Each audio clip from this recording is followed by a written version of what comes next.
Muito bem, faremos agora o resumo da lição de número 4 e o título Resguardando-se de Sentimentos Ruins. Então alguém vai perguntar, né, pastor, mas esses sentimentos ruins pode brotar no coração do crente? Sim, pode brotar no coração do crente, pode acontecer qualquer um motivo, né, que nos traga ira, mas nós temos que tomar este cuidado e não alimentarmos este sentimento em nosso coração, mas precisamos dominar esse sentimento, né, e precisamos vencê-lo com a graça de Deus. O textuário diz: Eu, porém, vos digo que qualquer que sem motivo se encolarizar contra seu irmão será réu de juízo. São Mateus capítulo 5, versículo 22. Verdade prática: a cólera e a ira não podem dominar o coração do crente. Elas devem ser evitadas e vencidas com o ensino do evangelho e com a prática do evangelho, né?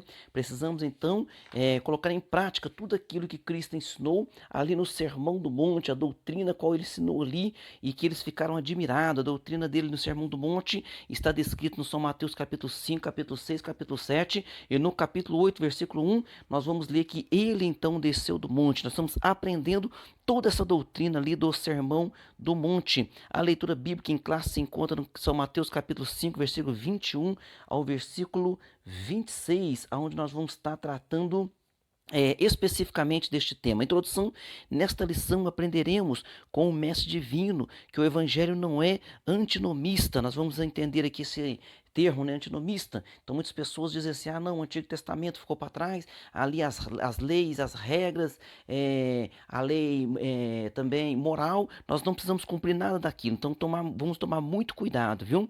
E também nós vamos aprender que a cólera, né, é a antessala do homicídio. Então nós vamos aprender durante toda esta lição aqui, nós vamos falar de forma resumida, para que você, ao chegar lá no domingo, você tenha mais conteúdo para estar aprendendo juntamente ali com o seu professor, né? E também podendo contribuir ali com esta sala de aula a qual você participa. Na parte primeira, o evangelho não é antinomista. Então, o que é antinomismo? O que é antinomismo?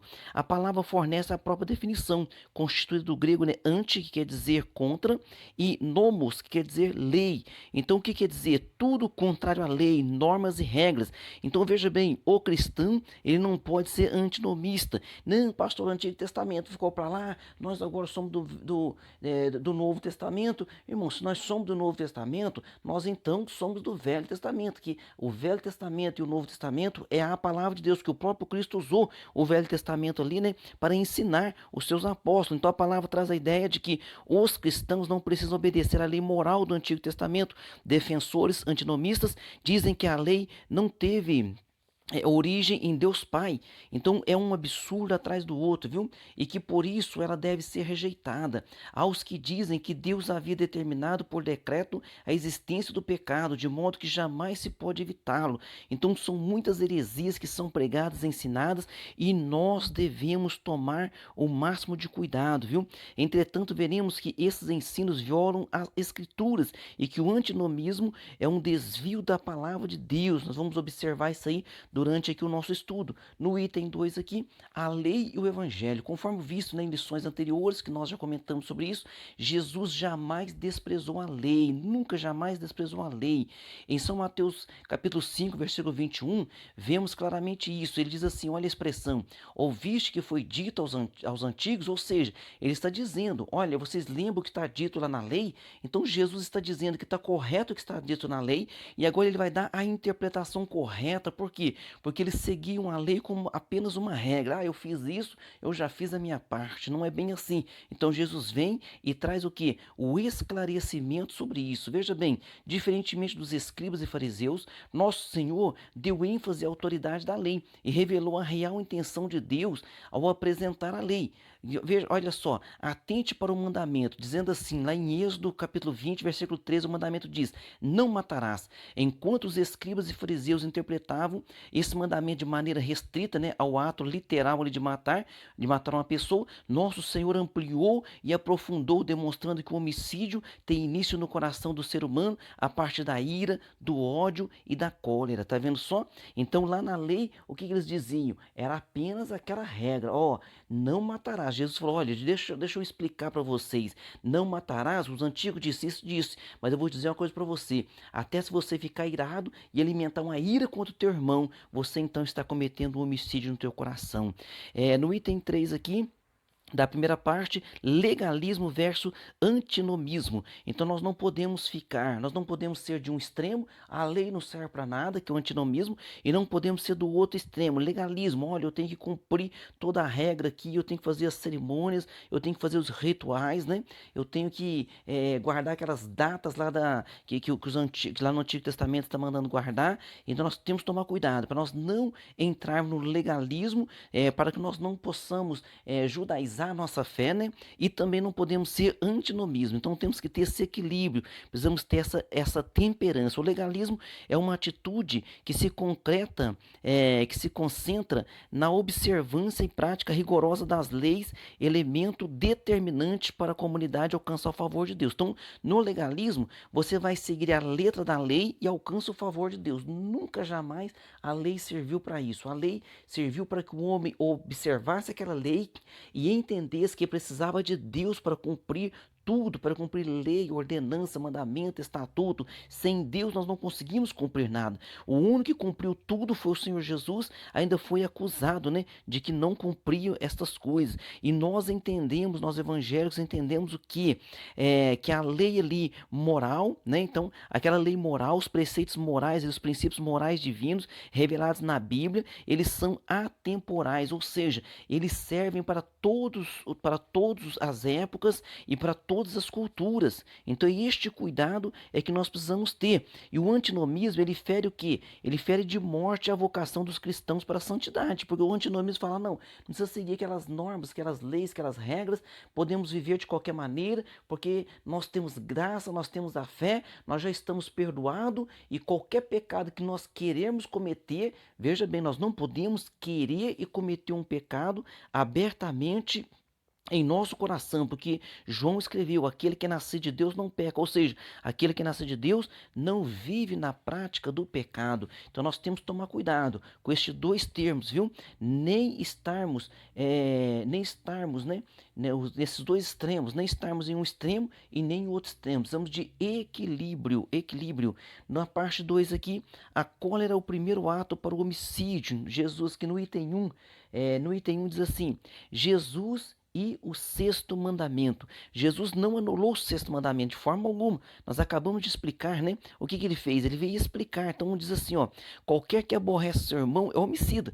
Então o que Jesus fez? Ele não disse assim: ó, tá dizendo lá não matarás, eu vou anular esse mandamento. Não, continua não matarás. Mas só que esse não matarás não é apenas tirar a vida, mas é o que? Alimentar o ódio contra aquele irmão.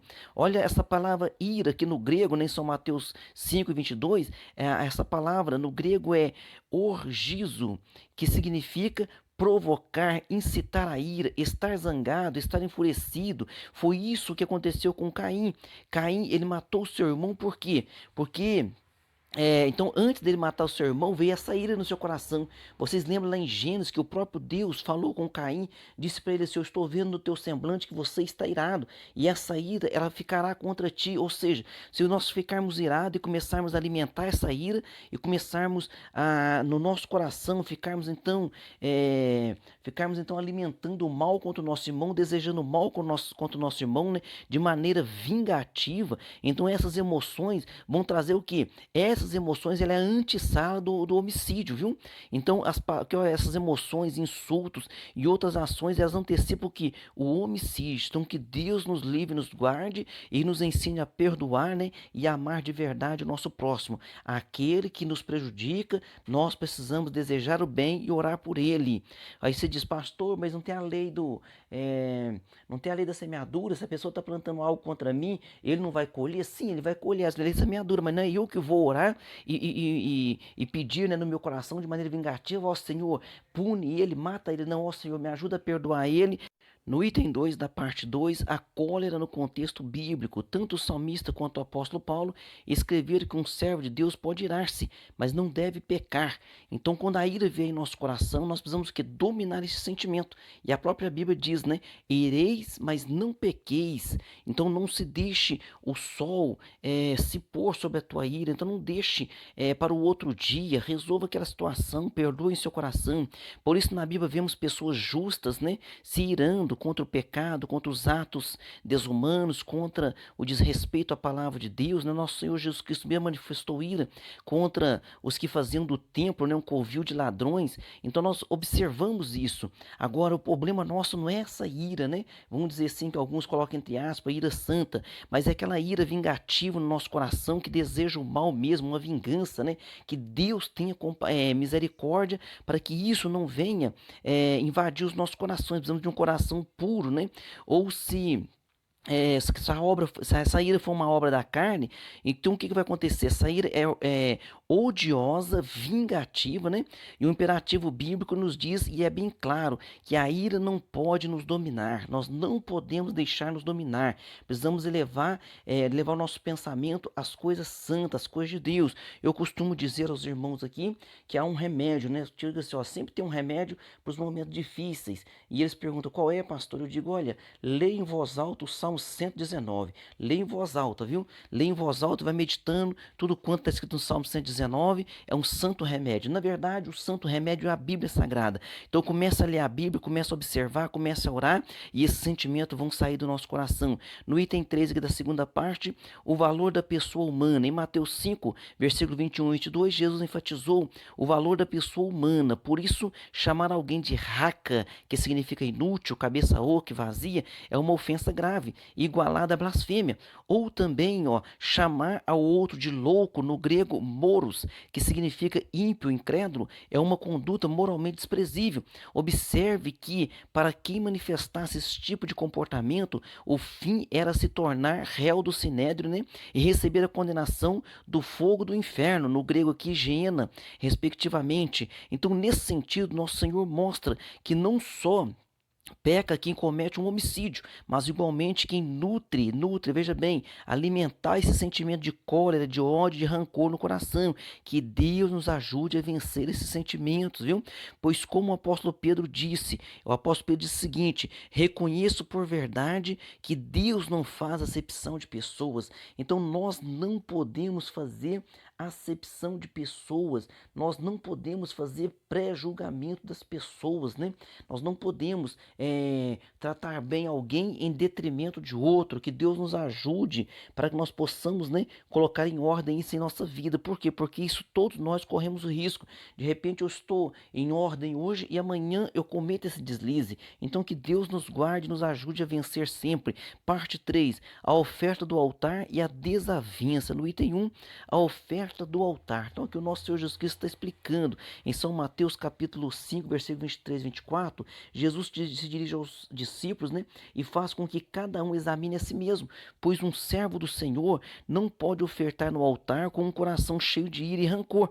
Afinal, por quê? Porque a oferta, o que ela quer dizer? Ela quer dizer que nós amamos a Deus. A oferta é um ato sagrado, é uma atitude, né, que reconhece a bondade de Deus. Então, como é que eu estou reconhecendo a bondade de Deus se eu estou em falta com meu irmão? Então, a palavra de Deus ela é muito clara. Como eu posso dizer, né, aqui em 1 João 4,20, como eu posso dizer que amo meu irmão que eu estou vendo?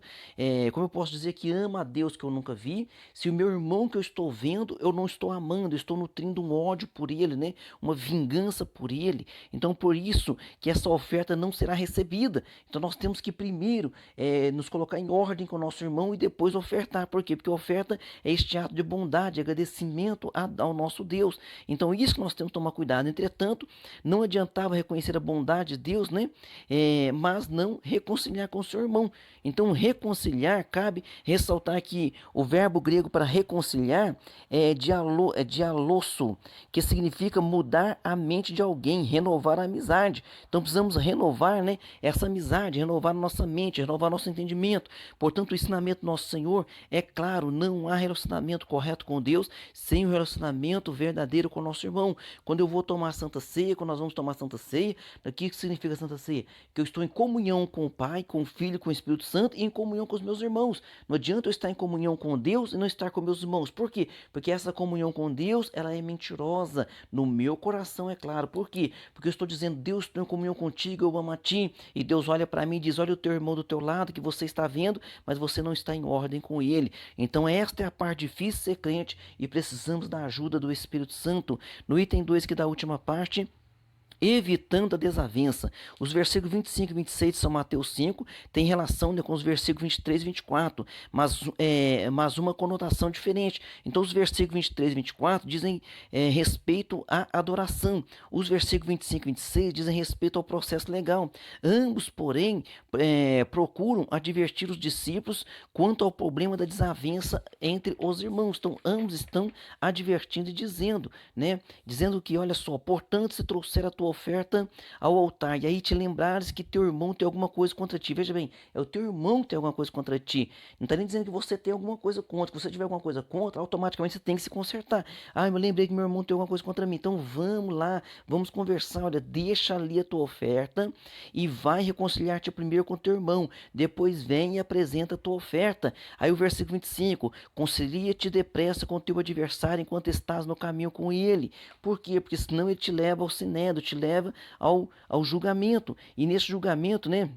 Está a explicação aqui. Naquela época, quando a pessoa era sentenciada, pagaria até o último quadrantes, de origem latina, né? Essa palavra significa quadrante, aproximadamente a quarta parte de um asse, a menor moeda de cobre romana. É como se nós falássemos hoje aqui, você tem que pagar até o último centavo. É a mesma expressão, viu?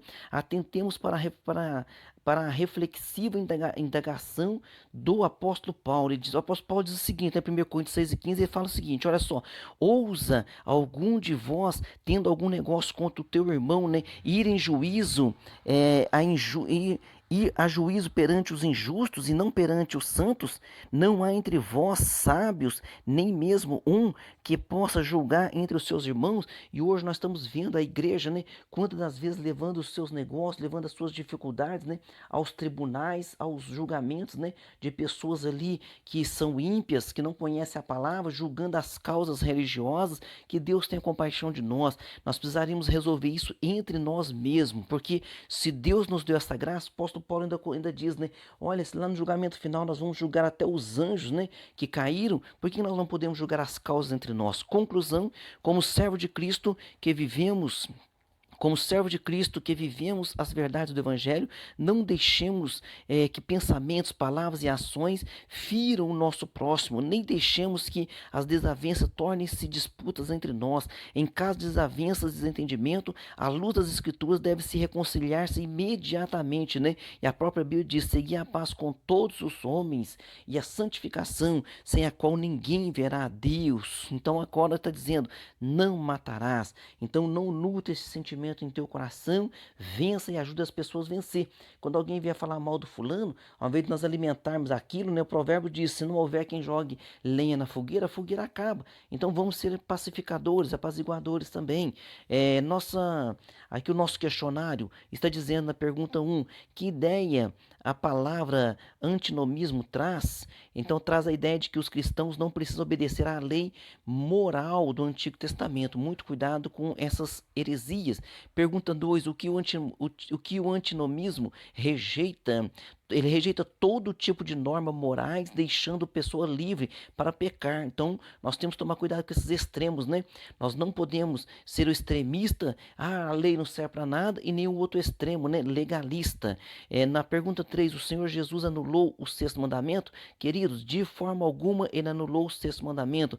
Ao contrário, ele trouxe uma profunda reflexão e ensinamento sobre ele, dizendo que se nós alimentarmos o rancor contra o nosso irmão, nós estaremos cometendo homicídio em nosso coração. Pergunta 4, qual o imperativo bíblico para a ira? Esse imperativo é que a ira não pode nos dominar. Precisamos dominar os sentimentos, vencê-los. Pergunta 5, qual o ensinamento do nosso Senhor Jesus quanto à questão quanto A desavença, qual é o ensinamento dele? Nosso Senhor enfatiza que é preciso buscar uma solução para a desavença entre os irmãos fora do tribunal. É preciso sanar, né, as desavenças entre nós e assim preservarmos o bom testemunho. Que Deus nos ajude e que levante pessoas sábias, entendidas e pessoas com espírito de pacificadores para que nós possamos resolver os nossos problemas, que sempre haverá, porque somos humanos, mas vamos resolvê-los, nos perdoar e caminhar juntos para a eternidade. Em nome de Jesus, até a próxima aula. Amém.